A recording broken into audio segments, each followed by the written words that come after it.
Boozers.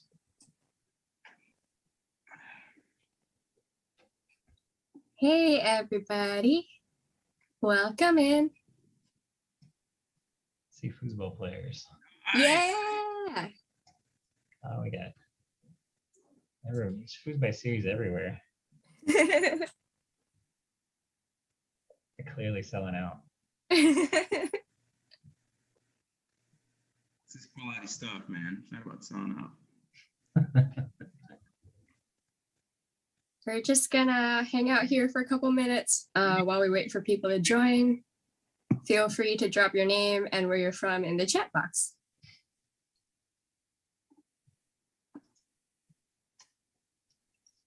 We need to do foos by series koozies.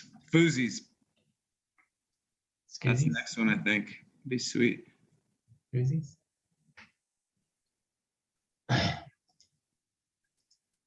You're drinking a Corona, you should be drinking a Lone Star, man. Or Shiner. Shiner's acceptable as well. Yeah. It's been around long enough. Is that the one we drank in Houston? That was No, I wouldn't make you drink Lone Star. Lone Star is Oh. pretty terrible. Tony's got some sort of obsession with really bad beer. I'm from Milwaukee, I drink Pabst. Yeah.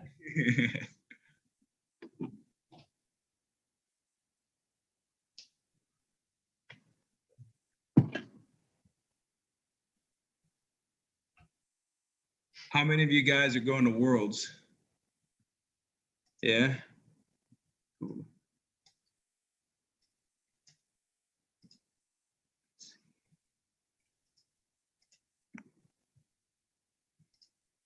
I had a hard time getting a hotel room. I was on a waiting list. I finally just got approved for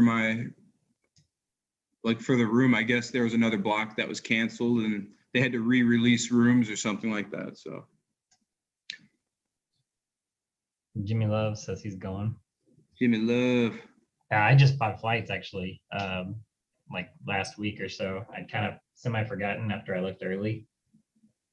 Luckily, it wasn't too terrible. I'm just gonna go straight into Lexington. I was like fighting through all that. Oh, should I get to Louisville or Cincinnati and then try to hook up with someone to like rent a car and come down or whatever? But at that point, I was gonna save myself like $50 rather than just like fly straight into Lexington. But yeah, I'm driving.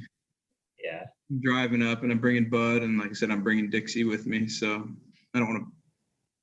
When you have two people on a road trip, it's like, I don't know, 12, 13 hours for me. Yeah, when you got the time, it's fine, right? Yeah, exactly. Breaking away is a little tough for me. Yeah.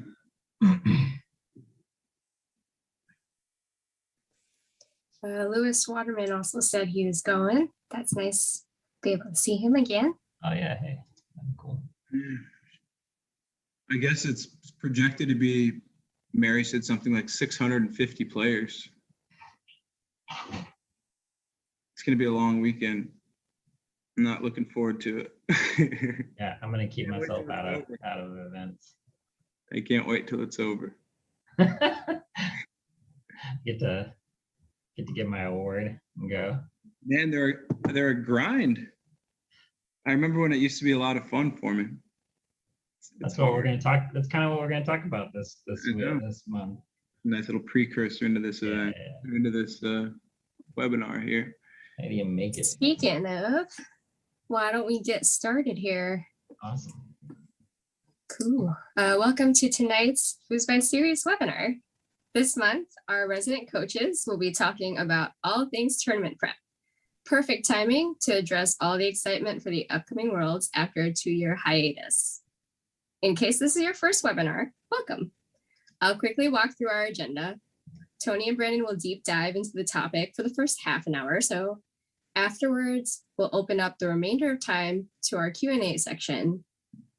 Your mics will be muted during the show, but you can react using the chat room, emojis, and signal icons to talk about the discussion with the other live viewers in the room.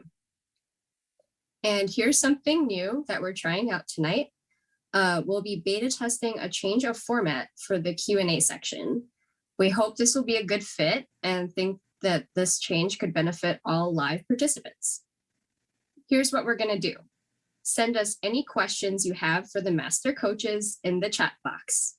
Start your comment with a question mark so we don't miss it.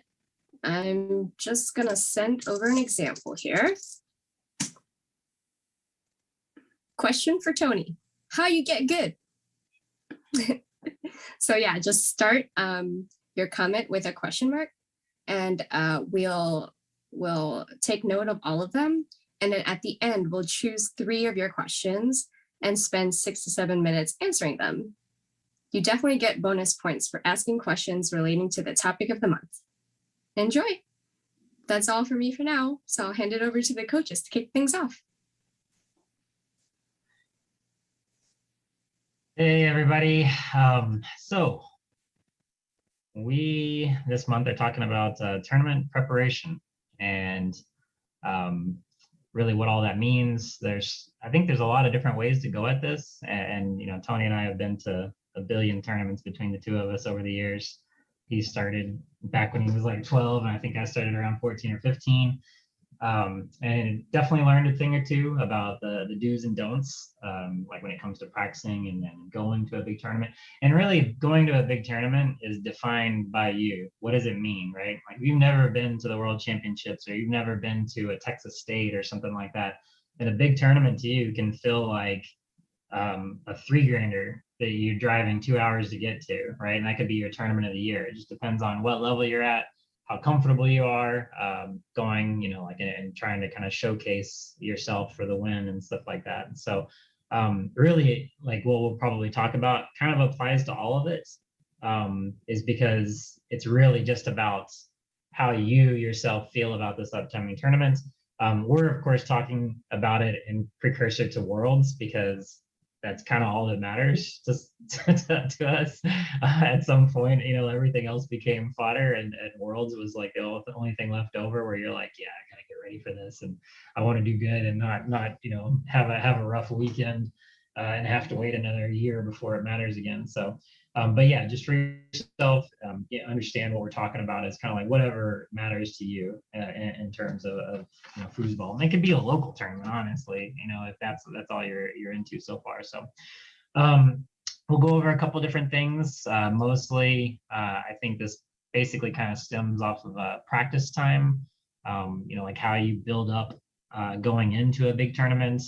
We'll talk about types of practice, like what should you be working on before going to your big tournament, and then like once you get to the tournament, and then how to work your way into the best you for the weekend or maybe day or whatever the tournament is. So without further ado, tournament preparation. Let's get ready for Worlds. And I'm kind of excited to hear how Tony does certain things. Like I know for the most part, because we've been partners, we've roomed together, all that kind of good stuff at big tournaments. However, how does he feel about it? Like it's going to be interesting to me. I may get a tip or two from like how he views tournaments and how to go about it. So like I said, without further ado, let's do it. So practice time for you, Tony. What do you think? What do you like? I'm thinking in terms of like the month leading up to Worlds, basically, in our view. So how do you view it? How do you get ready for the big tournament?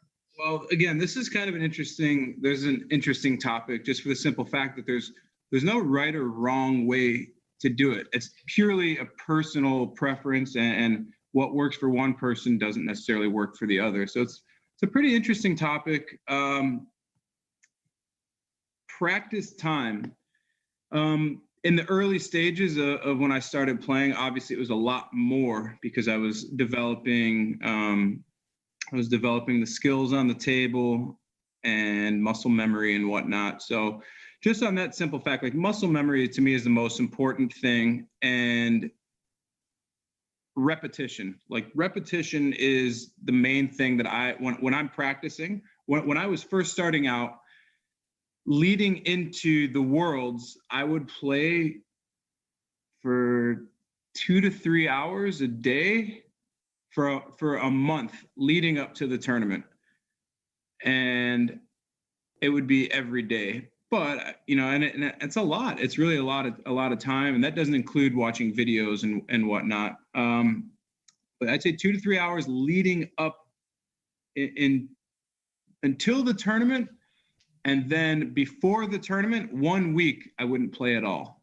That was, like it's almost like you have sensory overload. You're playing a lot, and sometimes 3-4 hours, depending on if I had someone to play with or whatever. But minimum by myself was a couple hours a day, and it was purely just like repetition, working, certain passes, and just building that muscle memory, and getting my mind getting into a routine is really important. Just, think about day one of a tournament. When you let's say Friday, you walk into the tournament, you play a DYP. If I'm not playing foosball every day leading up to that point, I'll wake up Saturday morning and my hands are like swollen feeling. My back, like especially goalie, like if you play goalie at all, your back is sore. So just getting on a table regularly is important just for the physical aspect. So like I said, a minimum for me, especially leading up to a couple hours. Right now, because I don't really need to practice as much as far as like the repetition, I'm gonna have a few good sessions down, with a couple players, probably three or four, just go there and grind it out for 3, 4, 5 hours and just play. And I'll do that 3 or 4 times leading up to it, as well as ironing out any wrinkles, anything that I need to on my table at home. Right now for me is 2 to the 5 for singles. I'm a little bit off on my 2 to the 5, so I want to work on a couple things there. So how about you? Yeah, so going off of what you're talking about, when it comes to like leading up to the tournament, there are 2 different versions of us. It's like the beginner, to rookie to expert level kid that we were, from like 17 until 20 something or whatever. And then there's like the now version, which is just get your reps in a little bit ahead of time for the tournament. But I would say, like, in terms of what we're talking about here, we're really thinking of it like what's the best case scenario? What if they put in something that was like really worth going for, and Worlds always is. And so with that being said, I try to play quite a bit, basically like 2 weeks until Worlds, like up until 2 weeks. And then I have like a 2-week mark where I have to kind of stop playing a little bit, mostly because of years of shooting a pull shot. Like it starts to wear on me and I can't really go with the pull all that much. And so if I am going to play, like I'd say maybe the week before Worlds or what have you, or a big tournament, I'll switch to a rollover for just that event. And I shoot a rollover like half the time anyway. And make sure that I don't wear out something that kind of has limited reps left in it anyway. I don't want to hurt myself and things like that going into a big tournament. So I have to kind of back off. But I love putting in like a really important tournament 2 weeks before a big event.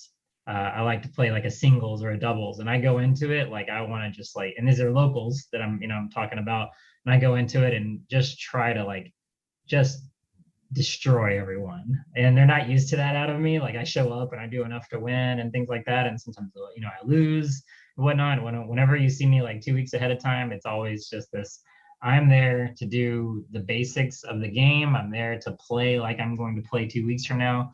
And so like I'll pull it all in like that and just try to get myself in the right place.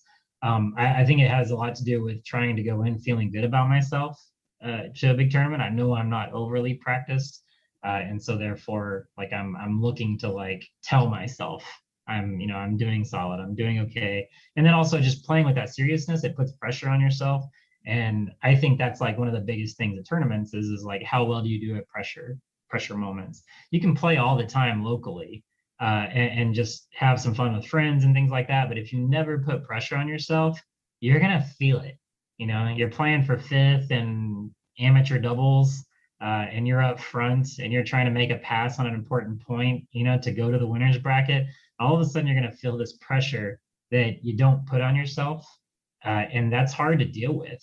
Honestly, like that's one of the biggest things. That's one of the biggest reasons why the good players are the good players, is because like they've dealt with those pressure moments so many times over the years that they deal with them. you can see people that aren't that good that deal with pressure real well, and they do well at tournaments, like that. That's something to be said. So that being said, try to put some pressure on yourself, like the 2 weeks leading up. Yeah, I would definitely say I'm a different player locally or even at a practice session before Worlds than I am going to be any other time of the year. Yeah. And it's because I'm putting that little bit extra effort into it, and I really want to go in there as if I'm playing the Worlds. You got to go into it with that mindset. So the way that you practice is really important. And I'll do little things like I'll try and not miss a pass. I want to see if I can not miss a pass, and I'm really going to focus. And it could be 1-to-1. And if I don't like what I see, I'm going to take a timeout. I'm going to try and value my possessions. And I think that's really important. I won't do that on a Friday night DYP. I'm just going to go ahead. But like before Worlds, I'm going to make sure I use my timeouts. I'm going to try and replicate the situations in which I'm going to be in. So I think that's really important. Is this more so your approach and how you're going into those local tournaments, or how you're going into that practice leading up to it. And the other thing is, I really do believe, and I know I'm glad to hear you say you do it as well, a little bit of a break before the tournament. Like this, it's almost like a buffer zone, because I've done it where I've been so amped up for a big tournament, and I'm practicing nonstop, and I'm going all the way into the tournament. That's all I want to do is play because I'm so excited. And I end up getting there and I'm like just kind of burned out. So I honestly believe you can overdo it. Yeah. So I just want to be sharp enough, and I don't want to peak. I don't want to peak and play the best that I can, not just physically, but mentally, go into it. And once you get there, when you're up here, and then the only place is really to go down.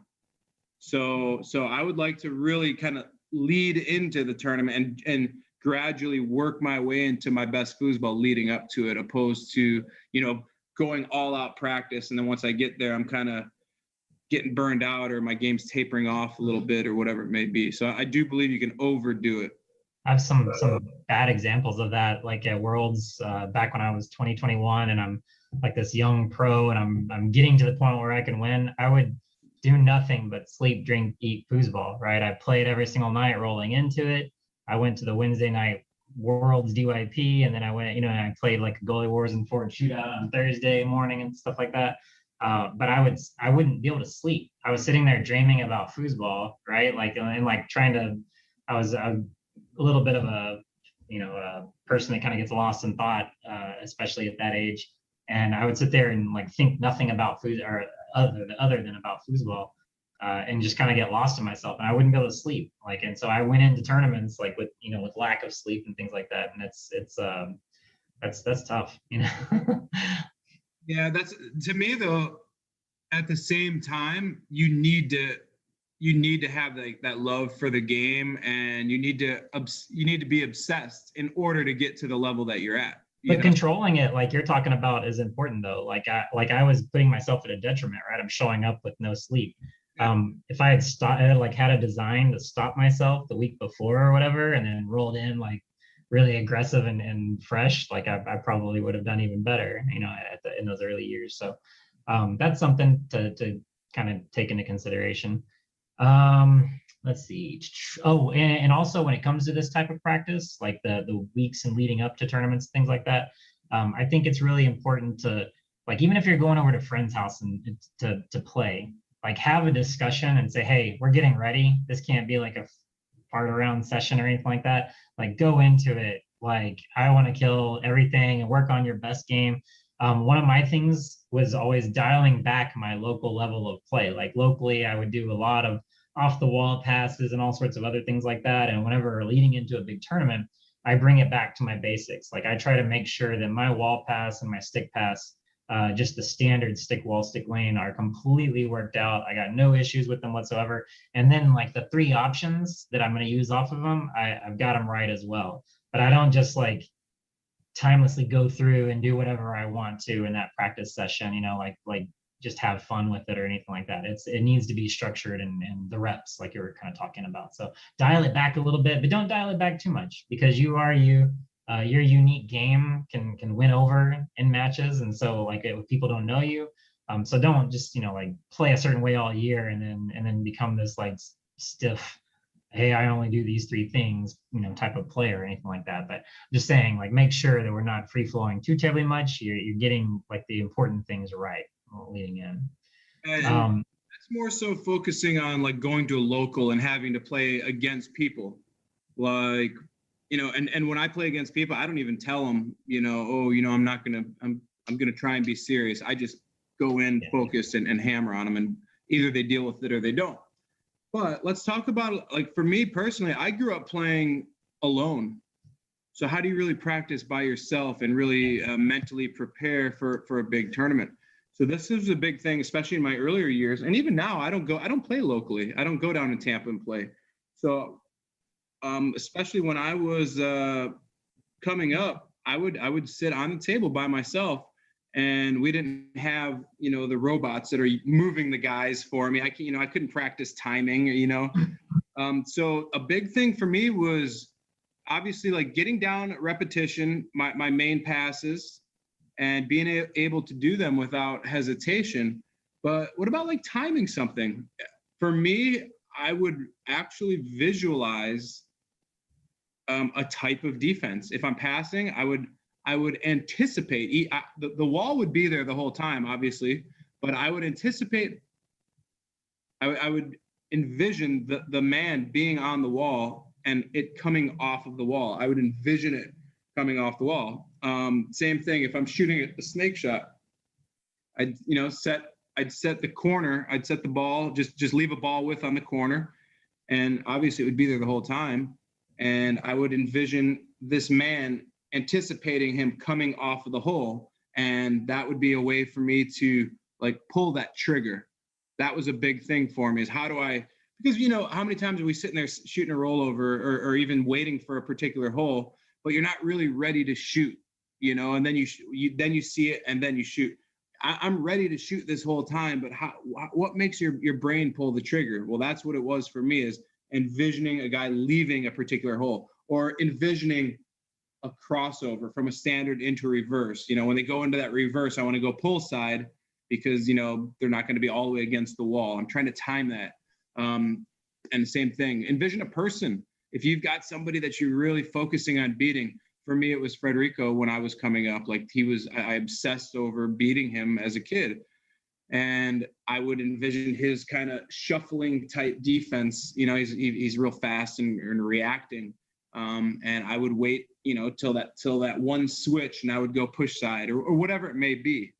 So more so here, more so in your head, and anticipation, and giving yourself whatever reason it is to pull that trigger to shoot at whatever particular time. That's how I did it growing up. And well, what it does, it actually prepares you for the moment as well as you can, leading up to it. It gets you ready mentally more so than physically, for being in that moment. So.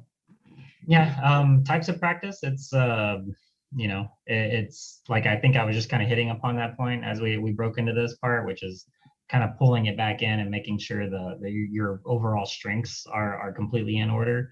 But then on top of that, one of the things that I would try to change around a little bit was really specific aspects of I was talking about 5-bar in this situation. I would work on high and low lanes, right? Like if I'm going to do a brush series quite a bit, I would bring it over and then strike high and chop down real hard and go lane. And then I would try to do faster. I would, like, if I'm doing sticks, I would pull the ball faster and faster and faster. And then I would also do kind of like a smoother one as well, just to make sure I was ready for whatever this tournament was going to bring me. We'd show up, the balls would be completely different than anything we were practicing on locally. And so I didn't want to like go in thinking this is my game and then get there and then be all mad that like I can't do a brush pass because of these balls and all this kind of stuff. Like I would try to switch things up, feel real comfortable in a lot of scenarios on my series, and then make it to where like I was ready to adapt to the table, when I got there. Also, everybody remember, you can send in messages via the chat and get questions in for the things that we're talking about. Like, and we can answer your questions at the end. I wanted to remind everybody about that. So that's kind of one of the things that I would do. Just like mixing up, and that went for the 3-bar as well. Literally my pull shot, I would try to do like kind of a smooth, nice stroke, and just hit nice and smooth shots where I wasn't really like cramming the ball. And then I would speed it up and go faster and faster and try to get a faster, yank off the ball, or sorry, off the set. And then just try to mix things up in those ways as well, just to make sure that I was ready for a tournament. I remember like 98 Worlds I showed up, and it was the stickiest balls I'd ever played on. I'd only ever played on like basically snot, bar foosball balls before that. And I got there and they're just like, you literally couldn't get them off your man. And I didn't know what that was as a player. And I just remember stubbing all weekend long, because I didn't know how to adapt or anything like that. So that's what would be a scenario, because keep in mind, I don't shoot a pull shot, and it's kind of interesting to me. What would be a scenario in which you would want to drag the ball a smooth pull shot opposed to the yank? Like, what would be the difference? Well, it's normally the ball, like, and the table can play into it and stuff like that. Like whatever if they're kind of raspy, like whenever there's like they're not perfectly siliconed, or when they're brand new in the rods, you can kind of hear them almost when they're going through the tables. Like that can slow down your shot a little bit, but most of the time it was a ball change. And when they're just like brand new and they're way too sticky, you can't just get away with shooting the way you do at home. Like if you're used to getting it way back and pinching it perfectly, like in a big backswing, like, and that's what I did for the first like 15 years that I played. I had this really high backswing and I could kind of get away with it and everything like that. It wasn't a perfect stroke, but I hit it well, and it was exciting and fun to do. But then you get to a big tournament and the balls would be too slow. And so then it's like, okay, I got to move the ball forward quite a bit of ways. I can't yank it backwards. And so I can't be reckless with like how quickly I get over the top of the ball. I had to like stay with it and then finish smoothly, like with a quick hit instead. And so I'm literally shooting it differently at big tournaments than I did locally. But if I was ready for that going in, it made the transition a whole lot easier, like that was a big part of that. I think that's really important, is to have a couple of different options. Like for me, and I guess the way that I can relate to that would be on my 5-bar. Sometimes I'll tic tac on a table and it's perfect, and I could go a million miles an hour. I get to a tournament and then the guys are not aligned, or there's seams on the side of the guys, or the guys are dead. And so sometimes you'll see me go into a stick series. So it's not, that's my option if I'm having problems, is to go to like a dead stop stick series, because the ball is not tic-tacking well for me. So that's a good thing, is come up with a couple of different alternate ways to execute your passes. Because the core of the game is still the same. Your pull shot is still going to be your pull shot. You're going to, read it differently. The stroke is going to be a little bit different. Same thing, stick lane, stick wall series from a dead stop. My holes are still going to be the same, attacking that wall pass, but it's just a little bit different, a different approach to it. So that's really good. So lastly, about practice as well.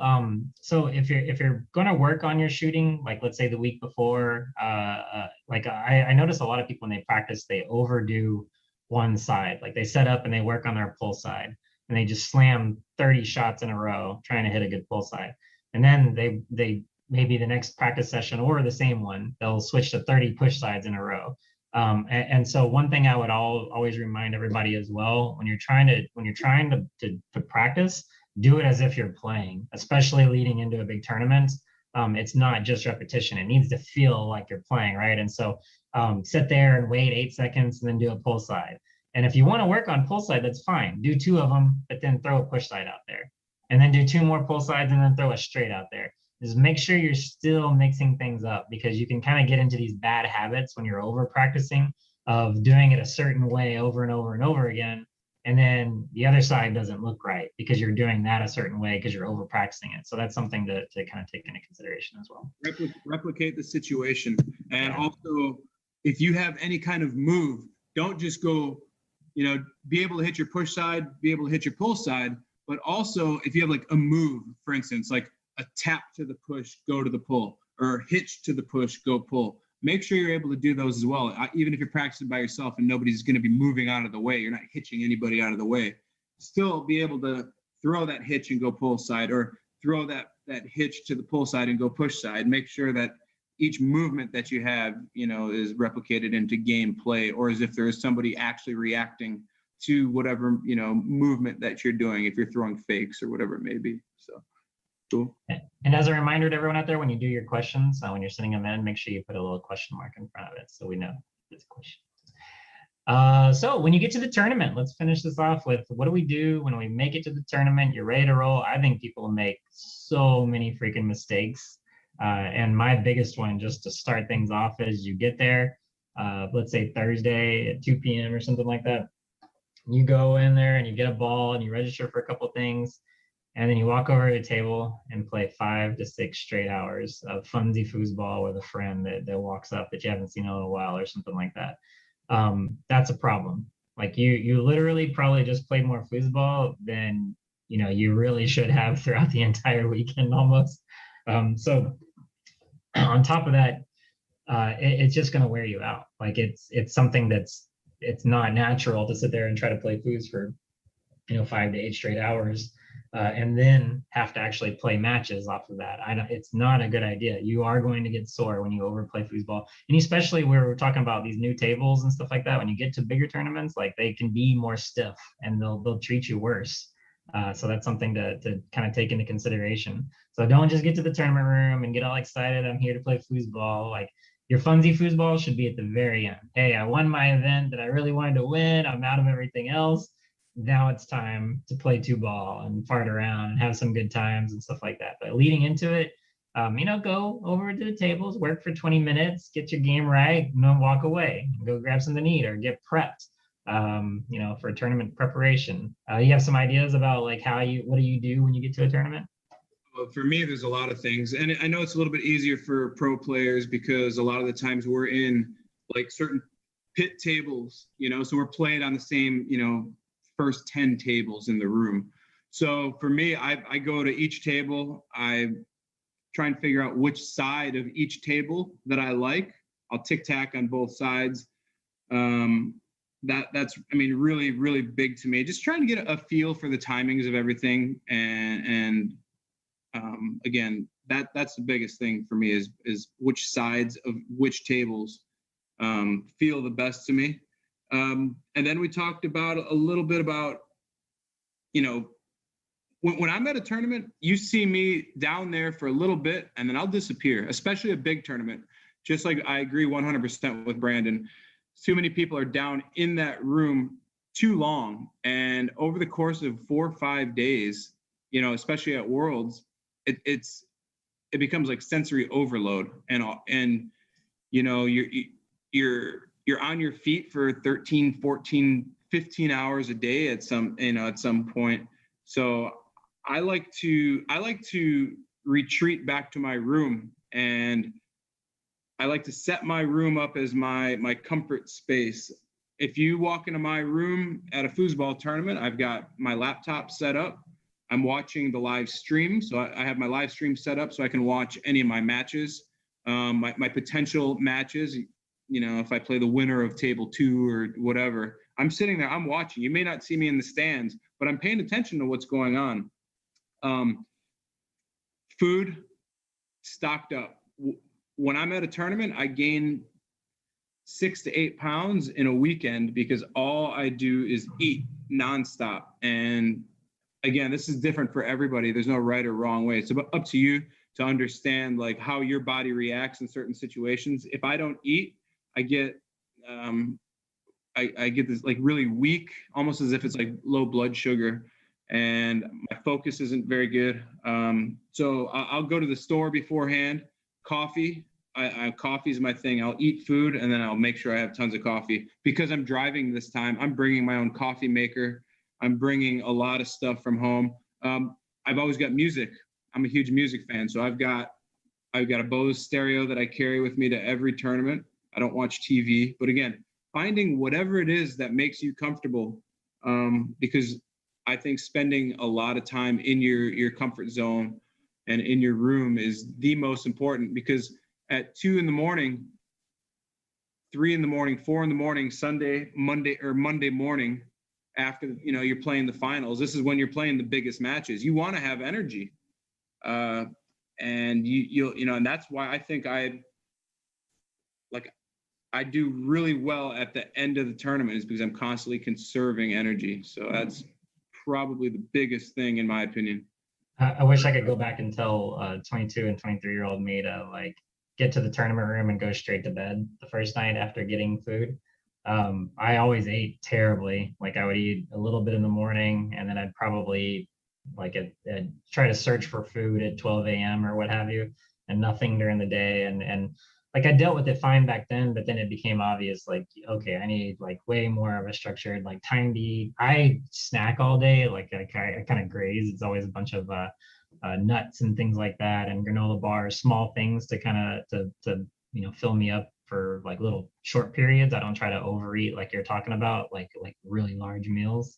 And so it's whatever works for you as a person. Just make sure you have the plan in place. Like I got to go to the store, I got to grab these quick things, and bring them back, throw them in the fridge, and then I'm ready for the weekend, right? And you don't get caught like in a bad place because these tournaments, like food is all that matters. Like it's show up and have fun and talk to people and stuff like that. But the idea should be get some rest the first couple of nights, because you're in for a battle. Like it's a war of attrition, these things, and then have fun at the end. Like that's kind of the idea. And people do it so wrong. Everybody gets there and they have their drinks on the first night or something along those lines, and party with friends they haven't seen them in a while, and then try to play foosball. And that's poor planning. Honestly, it's just bad planning. Yeah. And let's see, another thing I just wanted to touch on leading up into the tournament, like right now. So we're, I don't know, a few weeks out, a month out. I know most of you looking at me probably couldn't tell, but I go to the gym probably 3 to 4 days a week, and I mainly focus on cardio. And I do a minimum of 30 minutes of cardio, pretty like, I guess, high intensity.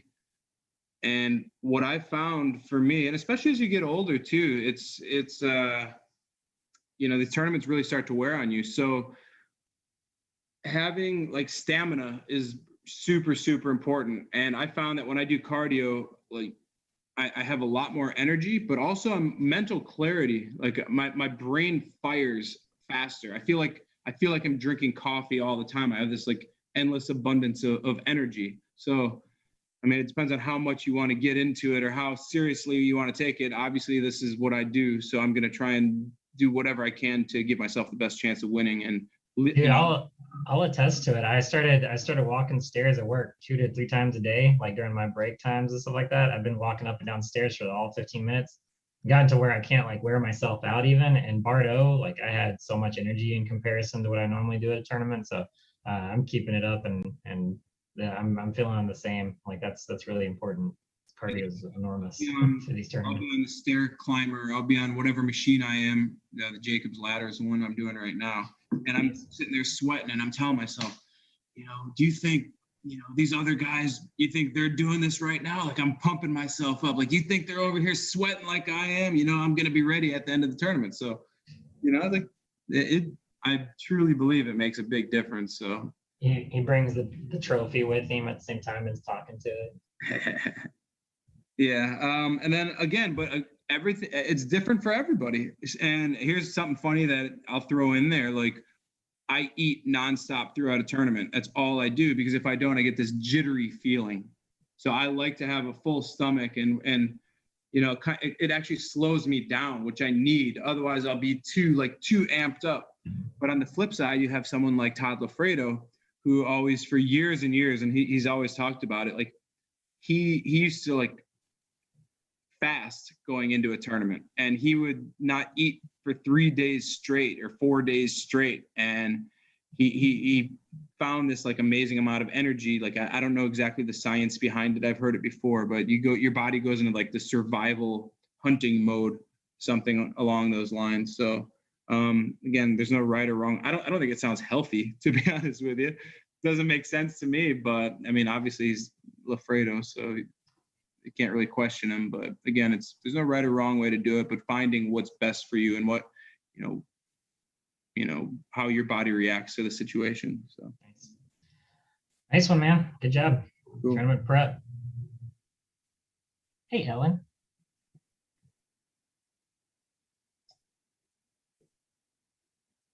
Like to. Hey, I couldn't unmute myself. So thank you. We got one question, and unless more come in after, I have a couple of questions that we can use to go through that. So our first question is from Lewis Waterman. I get shot fatigue in a long training session and my shots don't work right. Should I train longer to build endurance or develop a backup shot?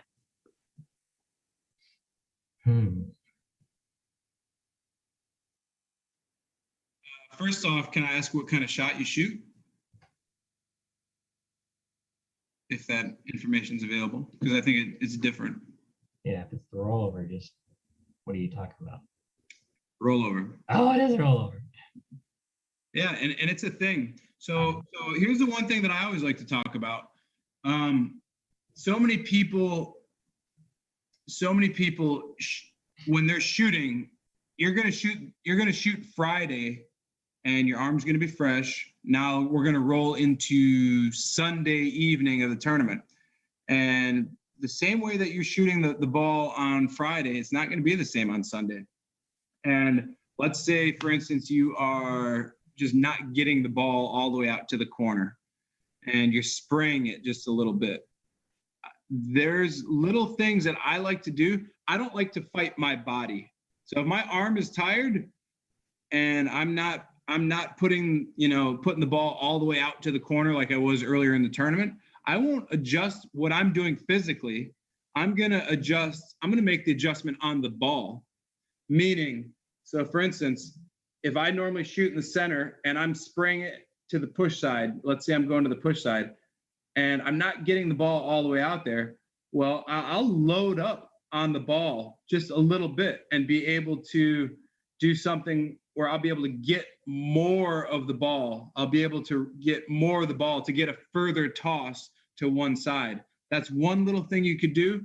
And instead of like rocking the ball and really trying to force it all the way out there, I'll just do a long, wide stroke to get a long, wide rock in order to use the momentum of the rod to toss the ball to the corners, opposed to using my arm or my shoulder instead of, putting everything into it, whatever's fatigued. If you could just be smooth with the takeoff, and like I said, use the weight of the rod and the momentum of the rock in order to, toss the ball to the corners. And this goes back exactly what we were talking about earlier, with Brandon shooting his rollover, shooting his pull shot. He's got the one way to jerk, to jerk the pull shot all the way out to the corner. Then he's got the smooth takeoff. You should have, I've got 3 or 4, 5 different ways to shoot my rollover. And again, I have to cycle through all of them throughout the course of a weekend in order to find out what one's working with which table, which balls. So that's, I think it's really important, not necessarily training physically, but more so training different ways to shoot the ball would be my answer. Where I would go with that, that specific issue, and obviously I was just kidding about the rollover, because like I get tired through here in this area, like it'll get sore right there, and that just makes me change how I'm trying, or like it makes me want to change how I'm shooting my rollover, kind of like you were talking about, Tony. Mm-hmm. But you don't want to change it. You want to hit the shot the right way, but you should change, like you're talking about, some aspect to get the ball in the hole. The thing that I would do going into a tournament, and try to adapt going into the tournament, would be like not overshooting it rolling into all your important matches, right? Like if you can, let's say you show up to the tournament and you want to get some table time in before whatever the event, we're talking expert doubles or something like that. It's about to start and you want to get some table time. Don't go over and play an hour straight shooting nothing but rollovers against some other good player or practicing by yourself. Don't just sit there and slam out the rollovers like we were talking about earlier in this session. Like work on your ball control, work on your 5-bar, things like that, but have something fun to like work on. Maybe a tic-tac series or something like that. Something that just gives you some ball control ideas. It's not super serious. It's just a way to like put the ball towards the hole. And so it's a nice thing to have as like a way to have fun while you're working on your game leading into the match. And then right as the expert doubles is about to start, you're walking up your first match, put in 15 good shots. You know what I mean? Like 10 to 15 good shots and just work it out right then and there, and then walk over and play your match. You know how to shoot a rollover. You don't have to over practice it. Just don't kill yourself if you're getting rollover fatigue or like pull shot fatigue or whatever it is. Like don't kill yourself rolling into like an event that's about to start, because you got all these other events as well. Like if you're going to some of the bigger tournaments. So that's the way I would fix that is like have a funsy thing on the 3-bar that basically is still you playing real foosball everywhere else, and get your grabbing ability down, get your passing series down, get your defensive timing and all that stuff down. But then maybe don't kill yourself shooting a rollover while you're warming up to it. So I think that's a kind of an important thing to have, especially if you find fatigue in this, in playing foosball. I like to really dial something in. So I would rather kill myself trying to get it right and making sure that I'm where I need to be and tire myself out because I shoot the way that I shoot. If I'm not hitting it exactly where I want to hit it, right in that corner, because I may not always pick the right hole, but I'm picking the hole that's right for me because my brain sees it. So I want things to be exactly how I want them. And if it means that I'm going to hurt my arm, leading up into it, I could always make the adjustment later. The fatigue by adjusting the ball is more so what I was going at. So like I'll adjust my position on the ball in order to make that same stroke the same. Again, position on the ball, loading up this side, loading up this side. Small rock, a long, wide rock, those are going to be my adjustments. And even sometimes if this is the center dot, I'd move the ball over. If I'm hitting the corner on the pull side and I'm pulling to the pull side, hitting the corner, I'll move it over that much. And now all of a sudden my pull side's going in the corner opposed to into the wall, so little adjustments that way. I try not to fight my body. I more so make adjustments physically on the table opposed to, whatever my whatever my arm is doing at that moment. So, yeah. Were there more questions? Think so. Thanks, Liz.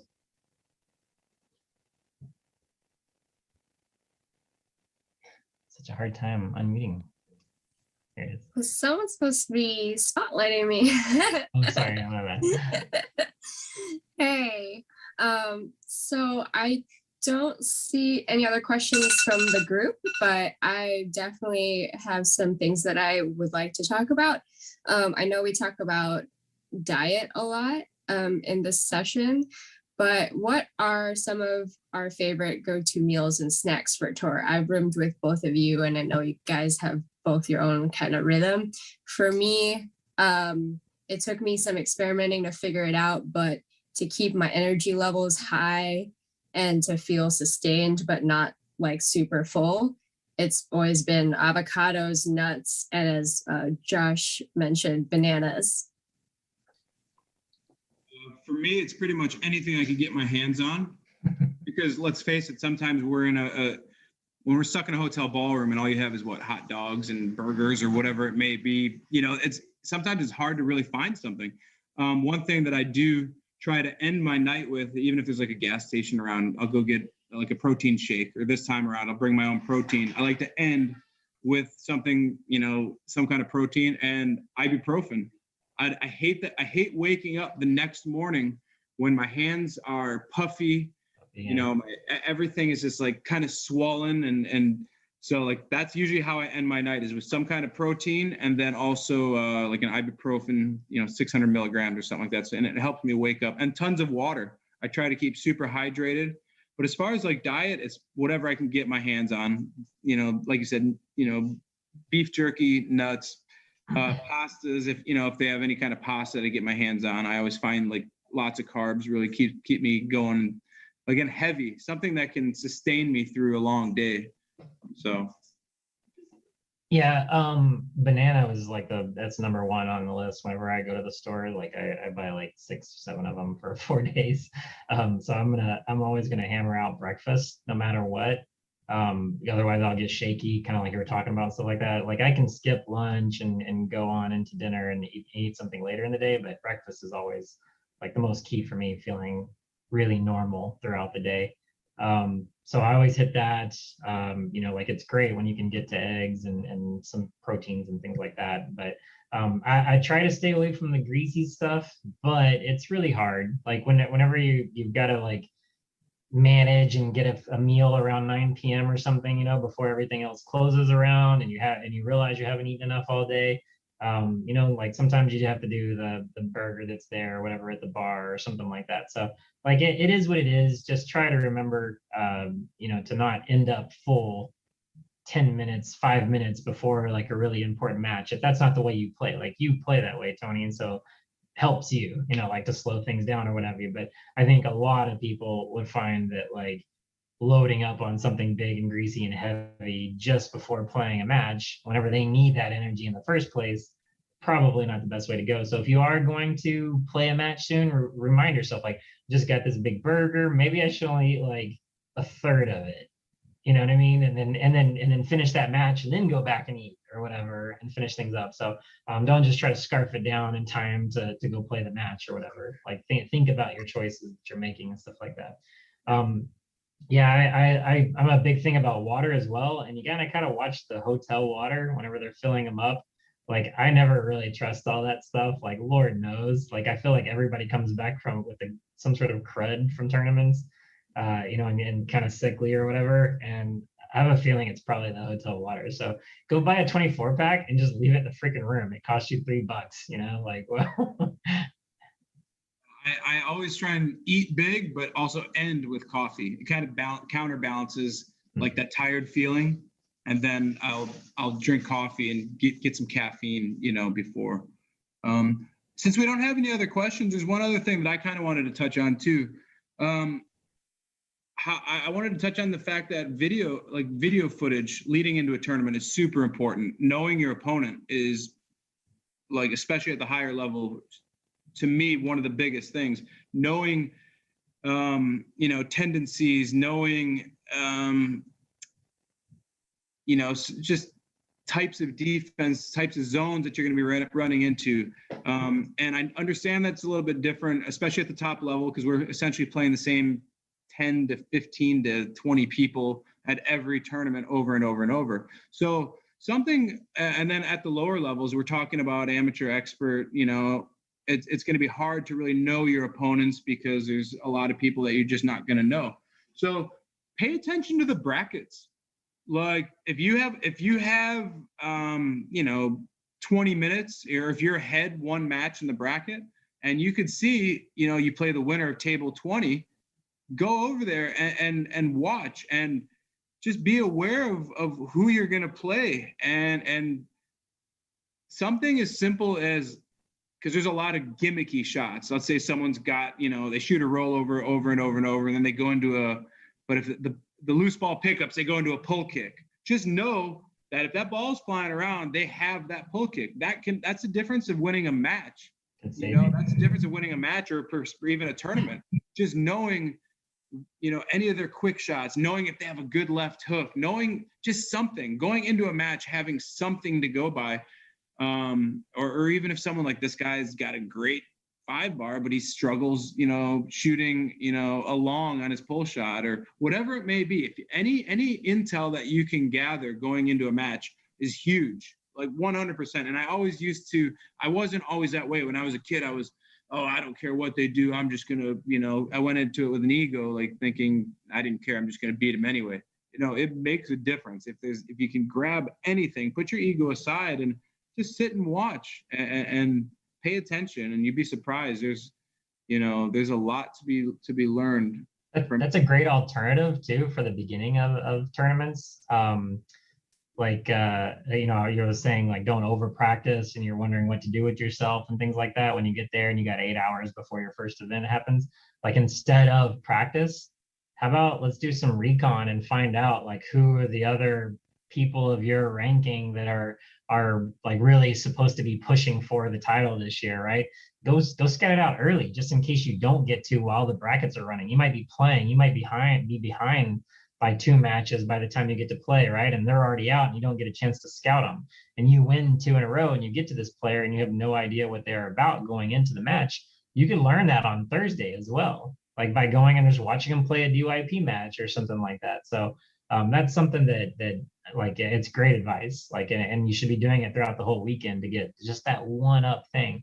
I remember at my semi-pro doubles world championships, I had a partner that when I was the same as you, like I was like, yeah, everybody else, like I'm the man here, like I'm the one that everybody's trying to beat. So I just didn't think like that. But my partner went and scouted everybody, and we got into the winners bracket final match, and he blocked this guy to death. And the dude did some like weird tic tac thing while he was setting up the rollover, and he like did a reverse off the pull kick, and he got every other team with it like 2 to 3 times in the matches that he played, and my partner was all over it, like all 3 times he tried it.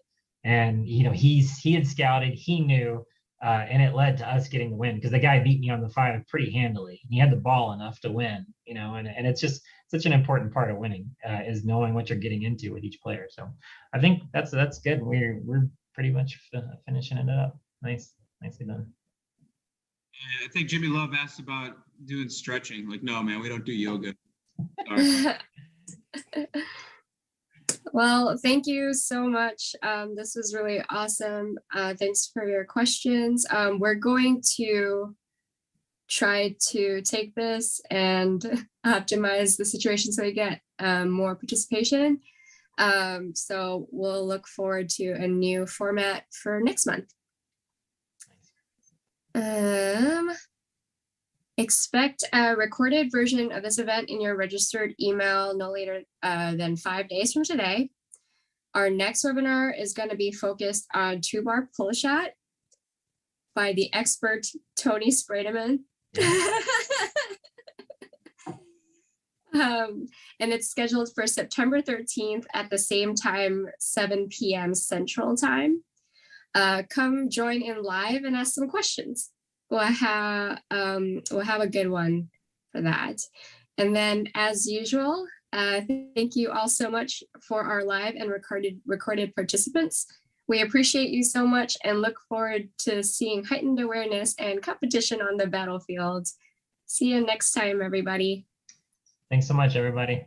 Everyone. Yeah. This is what the bigger one looks like. It's so cool. It's monstrous. Thank you all. See you at Worlds. Peace out, everybody.